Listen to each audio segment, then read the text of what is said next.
Good afternoon. It's Saturday, November 26th, 2022. This is Robert Sin at CEO Technician on Twitter, at Goldfinger on co.ca. If you found any value in this video, if you find any value in this video, please hit the like button on the video on YouTube and subscribe to my channel. This video, I believe, is one of, if not the most important one I've ever done. And you'll see why. Some of you may not like it, may not like to hear what I'm about to say, but I invite you to have an open mind, to think it over a little bit. And if you'd like to either ask me some questions or make some comments, you can send me a private message on co.ca or Twitter, or even comment on this video if you like. This blog post by Jesse Felder, Crypto Bros are getting exactly what they want out of the market, really struck a chord in me and got me thinking about a lot of things. Win or lose, everybody gets what they want out of the market. Some seem to like to lose, so they win by losing money. And he quotes this guy, Ed Seykota, featured in Market Wizards, and a little story in there about a friend of his who always seems to run up a big account balance during bull market cycles and loses it all back on the other side of the cycle. I think that's a story that most veteran market participants can relate with. Certainly, the last few years has been a wonderful example of that. I chose Bitcoin and AMC just as two excellent examples. AMC went like, I don't know, 20x, 30x from low to high, and now it's on an 80% plus drawdown. Bitcoin obviously went from under 5,000 to almost 70,000, and now it's at 16,000. And those are just two of the more modest examples, quite frankly, of this cycle and how extreme the volatility, the roller coaster has been in markets. And this closing paragraph is pretty powerful. And a couple of people told me they don't agree with it. And that's okay. That's fine. But I'll read it anyway. Joe Crypto, which could be Joe Trader, Joe AMC, Joe Bitcoin, Joe Gold Mining Stock. It could be anything. A lot of excitement. He gets a lot of excitement. He gets to be a martyr. He gets sympathy from his friends. He gets to be the center of attention. In truth, these are priorities he holds above succeeding in the markets. And for this very reason, these are exactly what he manifests. So that's pretty powerful. And it's a punch in the gut for some. Um, and there's this kind of sort of a spiritual comment here, uh, we know our context by looking at our content. So the content is our results, which shows up in our life, where we work, girlfriends, boyfriends, everything, the content of our life. So the context is who we are being and what our thoughts are. And so if the content is trading failure and big losses, then something is ineffective about your thinking, about your mindset, about what you're doing, your analysis. It could be a lot of different things. And this is truth. To me, this rings true based upon my life experience, my time in markets, trading and investing. This blog post rings absolutely true. You don't have to agree with it. I'm just sharing. And I think it comes back to the cost of being right. I really think this single concept, it's a profound one, it's deep, is at the core of so much. The need to be right is at the core of the human experience. And most people would rather be right than be happy. And really think about that. How does being right show up in the world? In the real world, this shows up in war, fights, resentment, and bitterness, things that create unhappiness, misery, and even death. So, for example, war often has happened in history because one group of people says, my God is the real God and yours is not. Now I'm going to invade you and kill you. How many times has that happened in history? Or one country says, your leader is not the right leader and you're doing things wrong and we don't like. So we're going to send tanks and planes and soldiers across the ocean and invade you. Or somebody says, I don't like the way you're living your life. I don't like your sexuality or the choices you're making in your life. So I'm no longer going to speak to you, even though you're a family member. And the resentment and bitterness that that sort of choice could cause, instead of acceptance and love and the freedom that that could give. And so there's so many examples. And my point of this video is not to be a psychologist or go into depth in this, but you get the point. Being right and the commitment to staying right and not being open to new possibilities and compromise causes a lot of unhappiness and misery and death in the world. So what does this have to do with financial markets? Well, in financial markets, our desire to be right shows up all the time.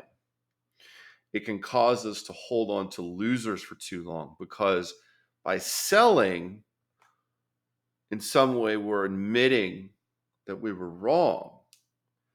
And it could be an invalidation of our ego or our intelligence or whatever we make up about it. So by holding on, we still leave open the possibility that we could still be right.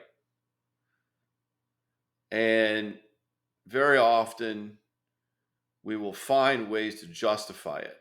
We will seek confirmation bias. We'll read analysis that shows higher price targets or different market outlook, just to support our commitment to being right about the way we have it. And even if there's new evidence coming in to contradict our original thesis, we will ignore it because we want to be right. And the pain of selling and being wrong is so great, we can't handle it. Being right can also show up as taking profits too quickly on a winning position. Oh man, how many times have I done this? Sometimes, sit there, spend 2 months creating an analysis, a thesis for why oil stocks are going to go up and why the economy is going to reopen in early 2021. And then boom, finally, up 10%, up 15%, sell. And then the stock doubles from there in the next 2 or 3 months. Why did I sell at only 10% or 15% gain? And I missed out on 100% more. Well, there's a few reasons, but one of the main ones is I wanted to be right. By selling at a profit, I got to be right. Look how smart I was. I made money. Nobody was bullish on oil stocks, but I was. And look, I was right. And then you get to sit there and watch it keep going up. And then sometimes you might even make the ultimate blunder, which is to then chase it at a much higher price because you can't stand watching it going up every day. And then you end up buying the top, chasing it at the top, and you end up losing more money on the way back down than you made when you initially went long. How many times have we done that? These are all the things that can happen when we become emotional, we give into FOMO, the fear of missing out. And one of the things that I think is important is to flip the FOMO into the joy of missing out, the freedom of missing out. You don't have to be in everything. You can't be in everything. But it comes down to being right. We want to be right so badly. One of the keys to a more effective market mindset is to view investments or trades as either being profitable or unprofitable. We are neither right nor wrong. We can't possibly know the future or at least the exact timing of future events. It's impossible. We might get it right once in a while, but there's going to be a wide degree of variance. And a lot of times when our analysis or our forecast just doesn't play out. The future is unpredictable. Markets are always in flux. There's always new variables coming in. So we're neither right nor wrong. Take the emotional charge out of it. It's just either a profitable trade or investment or an unprofitable one. By taking a position in the market, in any market, we are embracing financial risk in return for the potential for financial gain. Nothing more, nothing less. It doesn't say anything about us as a person, whether we're a good human being or a bad human being. These are just numbers and letters on screens. Line go up, line go down, line go up, line go down. It would be utter madness for us to extrapolate lines going up and down, numbers moving on a screen to our own personal ego or emotional well-being, happiness or unhappiness. Sheer madness. So detach from it. Profiting in the market or losing money in the market doesn't make you a good or bad person, but it could say something about your risk management methodology and the effectiveness or ineffectiveness of it, or the effectiveness or the ineffectiveness of your market analysis and mindset. How do you approach the market? What is your psychology? What are you trying to achieve in the market? And are you in the market for entertainment, to be amused? Or are you in it simply to profit? And so embracing a probabilistic mindset is the key to freeing ourselves from all these emotional swings and the need to be right, the fear of being wrong. Embracing the 5 fundamental truths of trading, from Trading in the Zone, the incredible tome, trading tome by Mark Douglas. Anything can happen.